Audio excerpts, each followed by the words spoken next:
Hi, my name is Lourdes Cervantes and I will be speaking with you today about time management.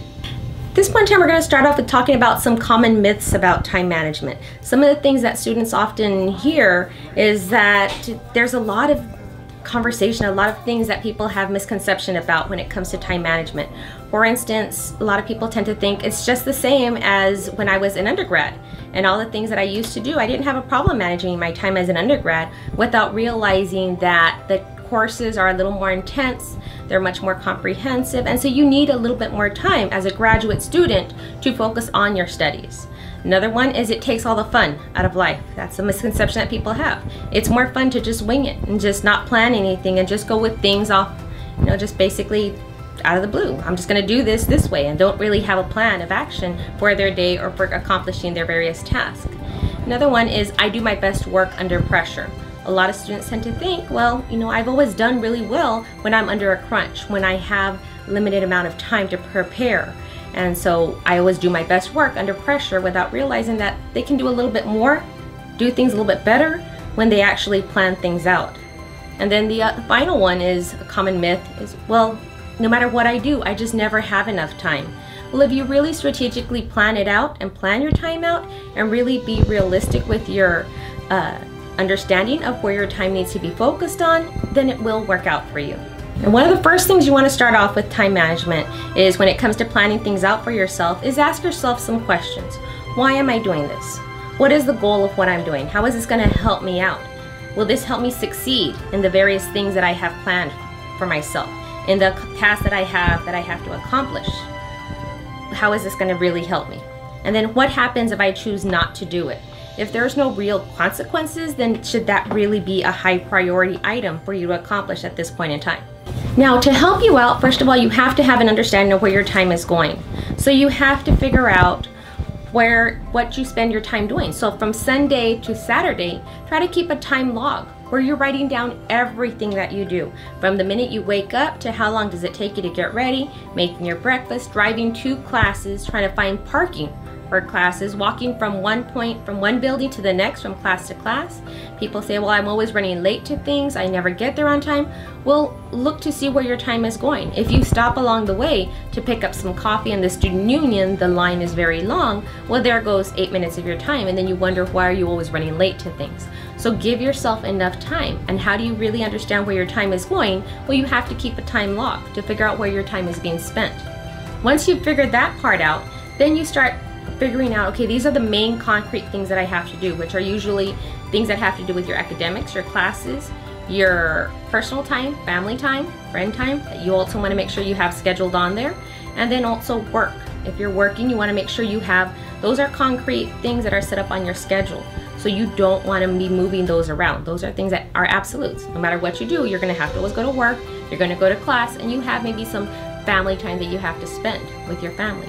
So those are some things that are set on your calendar. Aside from that, then that's when you start prioritizing things. Where do things come up? These last minute things that come. Maybe you have a meeting. Maybe some friends invite you to go this and this. You're supposed to be studying. Allot the time, and that way you know this is the time I need to spend for this. And then work around that time to fill in all these other invitations and things that are coming in. So prioritize your time. Balance responsibilities. Understand when there are times that somebody else can help you. You don't have to do everything yourself, especially if you're working in a group. Break the responsibilities apart so others can also help. Don't take on all the responsibilities. Learn to delegate and to be able to trust others. Of course, provide them with enough instructions and the goals that you're wanting them to accomplish by completing these tasks. Let them know what it is you want to see them do and what you want the results to be, and then let them work it out. But you have to delegate. Make sure you complete the tasks that you have set aside for yourself. So make sure you give yourself realistic amounts of time to accomplish the various tasks. Don't put down, oh, I'm going to write this 500-page paper in 20 minutes, if realistically that's not possible for yourself. So give yourself enough time. Understand that everything's not going to be 100% perfect.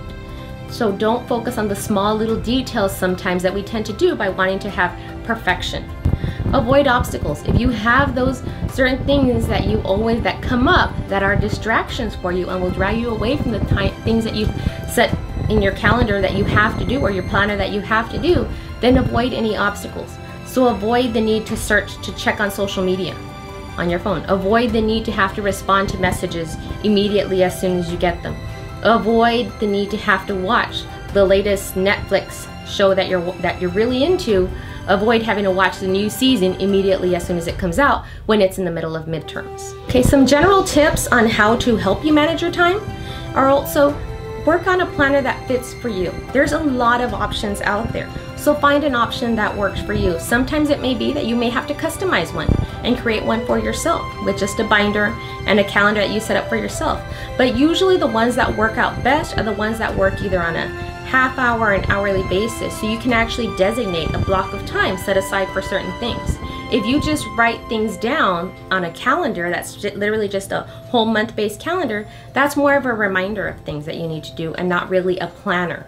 So the planner should be where you're setting aside blocks of time for yourself to manage things. Make sure you have a good balance. If you start looking at your planner and you realize it's all academic focused, it's going to be really hard to try to stay focused on that. So make sure you give yourself a good amount of time where you do the academics, you have some social part in there, and also you also set aside time to take care of yourself, included with that social, and also any work commitments that you have to do. Those are the main areas that the planner should have. Avoid setting aside too much time on the small little details, like we talked about perfectionism. Don't get caught up with that. Give yourself adequate amount of time and make sure you're realistic with the blocks of time that you're setting aside for yourself. Break things up. Sometimes if you're working on a paper that has to be due over the weekend and you already know that it's due on Monday, then why start working on it the weekend before? Give yourself little blocks of time to where you start the minute you get that assignment. Set aside 1 hour here, 2 hours over here, 3 hours over there. Set aside some time in your planner and your schedule so you break it apart into smaller tasks instead of working it all on an 8 or 10 hour block of time that you set aside for yourself to do that research. Break it apart and it makes it a little bit more interesting. Also, you can spot some errors sometimes. When you focus on just something at one point in time, you may make errors, and because you've been working on it for such a long period of time, you don't see those errors anymore. So sometimes it's also beneficial to break things up for yourself. Allow yourself some flexibility, usually giving yourself like a 30-minute gap in between things. So that way things come up, you have already that block of time. Learn to deal with the unexpected. You're having to go to class, you're having to go to a meeting, you get a flat tire. Make plans for that. Have an alternative plan for yourself. Have that person that you can call on to help you out in the event that things happen.